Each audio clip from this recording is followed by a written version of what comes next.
My name is Sudipta, and this is my Physics 2212 Lab 3 circuits. So the main goal of this lab is to predict the behavior of circuits containing resistors in series and in parallel, and for my results I found that the current within the circuit is 0.02 amps, the experimental RC constant was 5.95 seconds, while the theoretical was 6 seconds, and as resistance increases, the time it takes to charge and discharge the capacitor increases. So for the fundamental principles, the main one was Kirchhoff's circuit laws. So for the node rule, it states that at a node C, the sum of the current in has to equal the sum of the current out, and the loop rule, which states that the sum of the potential differences across a loop should be 0. We also used Ohm's law, which is V equals IR, capacitor discharge equation, the potential difference across a capacitor, and then the concepts about current and resistance across a series and parallel circuits. So I assumed the system to be the current itself. The surroundings would be anything outside of the circuit, but since this is a simulation, there's nothing in the surroundings, and I assumed the initial condition to be that the current is in equilibrium. I also assumed that the resistance in wires is negligible. The circuit is a steady state circuit, so the laws in the previous slide could be followed, and the batteries have not decayed and are at the listed voltage. So I knew that circuits in series can add resistors to obtain the total resistance, which is 147 ohms. And then I rearranged Ohm's law to solve for current, and I found it to be 0.0204 amps. And in a series circuit, current is constant, so both ammeters should read that value, and they indeed read 0.02 amps. And when the ammeter is replaced with a voltmeter, the voltmeter read 3 volts and the ammeter was at 0 amps. This is because the voltmeter made the circuit an open circuit, which means that the current is 0 and the voltage is constant.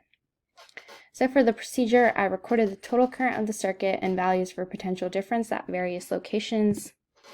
I found the current within the circuit to still be 0.02 amps, even when the voltmeter was connected, because it doesn't affect the ammeter because the circuit is closed and there is high resistance.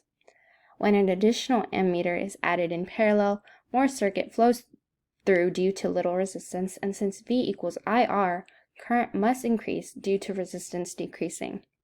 And the sum of resistance should be 0 due to loop rule, and it was.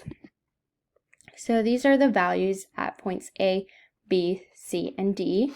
They were slightly off from the predicted values, 50 and 100, due to some sources of error, which would be discussed later. And this is the procedure for part 2. I use a 10 ohm bulb, a 9 volt battery, and a 200 microfarad capacitor, and I measured the time taken to charge the capacitor and discharge the capacitor, both using a 10 ohm bulb and using a 20 ohm bulb. So for the 10 ohm bulb, I found it took 7.7 seconds to charge and 7.9 seconds to discharge. And for the 20 ohm bulb, I found it to be 15.3 seconds to charge and 15.2 seconds to discharge. And this is the procedure.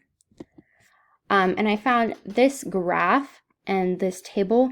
I calculated the slope by rearranging and solving for RC. The slope is -1 over RC, so I rearranged to solve for RC and found it to be 5.95 seconds. And then for the theoretical RC, I just multiplied resistance times capacitance, and I found it to be 6 seconds. So the theoretical was only slightly different from the experimental, and the difference can be attributed due to random sources of error. This makes sense because the experiment was a simulation. So the sources of error include slightly inaccurate time measurements, which were off by 0.1 seconds, and at some moments, which led to slightly inaccurate RC values, and possible rounding errors. So what if we were doing this experiment in real life and use an actual ammeter instead of an ideal simulated ammeter? An actual ammeter would have some resistance compared to the negligible resistance of an ideal ammeter. This would lead to higher resistance values and lower current values because V equals IR. So if we were doing this experiment in real life and use a real battery to charge a real capacitor with no resistor in the circuit, how quickly would the ideal model predict the capacitor to reach full charge? If resistance is 0, the RC is 0, so the model would predict the capacitor to charge instantly. But in reality, circuits have resistance, so the actual time to charge the capacitor would not be 0. Thank you.